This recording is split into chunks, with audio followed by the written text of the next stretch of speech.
일단 그 이낙연 전 대표가 한때 의원님 후원회장 아니었나요? 네, 맞습니다. 지난 총선 때 이낙연 대표님이 총괄선대 본부장이셨고요. 네. 저 같은 외부 영입 인사들을 중심으로 38명 후원회장을 맡아주셨습니다. 그럼 많이 친했던 관계로 봐도 되는 겁니까? 개인적인 인연은 아니고요. 네. 이제 외부 영입 인사들은 인지도나 이런 것들이 약하기 때문에 당에서 전략적으로 그렇게 연결을 해주셨었습니다. 지금도 감사하게 생각합니다. 알겠습니다. 근데 이낙연 전 대표를 향해서 의원님이 이해할 수 없다 이렇게 비판하셨어요. 네. 왜 이런 비판하신 겁니까? 저는 지금 얘기되고 있는 이낙연 신당은 해서는 안 될 일이고 생각을 바꾸셔야 한다고 고언 드리러 나왔습니다. 예, 예. 어떤 점에서 그렇게 보시는 겁니까? 이유는 한 가지인데요. 예. 저는 이 시점에 야당이 해야 될 일은 이번 총선에서 국민들이 윤석열 정권 제대로 심판할 수 있도록 명징한 전선을 만들고 이기는 거라고 생각을 하고요. 네. 지금 이 시점에서 당내 민주주의를 핑계로 해서 그 전선을 흐트리거나 약화시키는 것은 용납되기 어렵다. 특히 이낙연 대표님이 그렇게 하시는 거는 저는 국민에 대한 배신이다 이렇게 생각합니다. 지금 제 의원님이 당내 민주주의 얘기했는데 뭐 이재명 사당화, 당내 민주주의 실종 이런 게 이제 일종의 명분 아니겠습니까? 근데 이게 그러니까 그렇게 설득력 있는 명분이 아니라고 보시는 거예요? 저는 지금 시점에 설득력 있는 명분은 아니라고 생각을 하고요. 예. 여러 가지 이유가 있는데요. 예. 그 최근에 이낙연 대표님 인터뷰하신 걸 보니까 이렇게 말씀하셨더라고요. 국가가 허물어지고 있는 것 같아서 두렵다. 네. 근데 지금 모두가 그렇게 느끼고 있거든요. 근데 이재명 대표 끌어내리면 지금 국가가 정상화되는 건가요? 그건 아니라고 생각합니다. 근데 지금 이낙연 대표님 말씀하시는 것이 명분이 거대 양당 체제 비판 그리고 국민들에게 제3의 선택지를 만들어줘야 된다. 그리고 민주당은 당내 민주주의가 실종됐다. 이것이 이제 신장개혁의 명분이거든요. 네. 근데 첫째, 이낙연 대표님은 그 거대 양당 체제에서 권력 첨두에 계셨던 분이고 지금까지 다당제 확대나 제3지대 육성을 위해서 어떤 노력도 하신 게 없습니다. 제 기억에. 그 둘째, 제3의 선택지가 필요한 거는 맞는데요.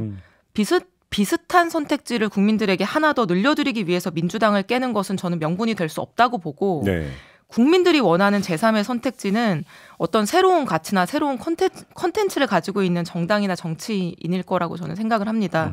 그 세 번째, 그 당내의 민주주의나 강성 팬덤의 문제를 말씀을 하시는데요. 예. 그거는 제가 경험을 많이 하지 않았습니까? 아마 민주당에서 뭐 초선 중에 저만큼 문자 폭탄 많이 받아본 사람이 없을 거라고 생각하는데 그 문제는 누구 한 사람이 없애거나 해결할 수 있는 문제가 아니고 민주당에서 꽤 오래된 문제입니다.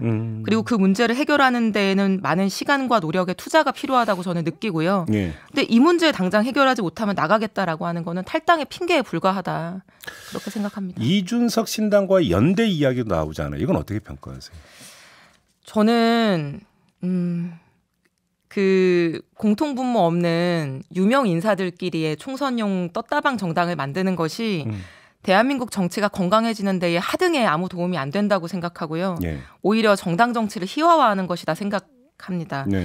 이낙연, 이준석 두 분 사이에 어떤 공통점도 없고요. 저는 두 분이 만나서 의석을 더 많이 한 석이라도 얻는 것 외에 같이 하고 싶은 일이 무엇이 있을까 생각하면 떠오르는 게 하나도 없습니다.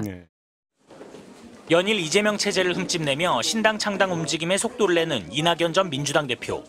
이준석 전 국민의힘 대표와의 연대 가능성을 시사한 데 이어 오늘은 민주당을 탈당한 오선 중진 이상민 의원과 전격 회동했습니다.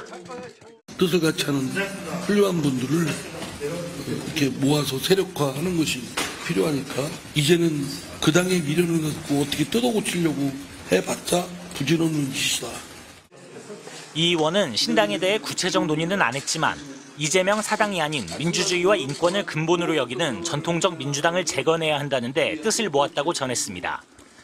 문재인 정부 초대 총리 출신의 전직 당대표가 장외 보폭을 키우자 민주당 내의 공세 수위도 높아졌습니다. 분열을 막고 설득해야 할 분께서 오히려 당을 혼란에 빠뜨리고 있다. 너무 나가시는 것 같다는 우려에 여권과 야합하거나 변절한 정치인을 뜻하는 사쿠라 노선이란 비난까지 나왔습니다.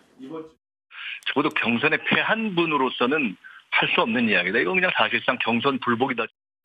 이 전 대표는 그러나 일일이 대꾸할 가치가 없다면서 이재명 대표의 화살을 돌렸습니다. 제가 귀국하고 5개월 이상을 기다렸습니다만 바람직한 변화를 감지할 수 없었습니다. 이른바 새 총리 연대설의 한 축인 정세균 전 총리는 선을 긋고 있습니다. 총리님들 어디서 실체가 있다고 봐야 되는 걸까요? 그런 거 없어요.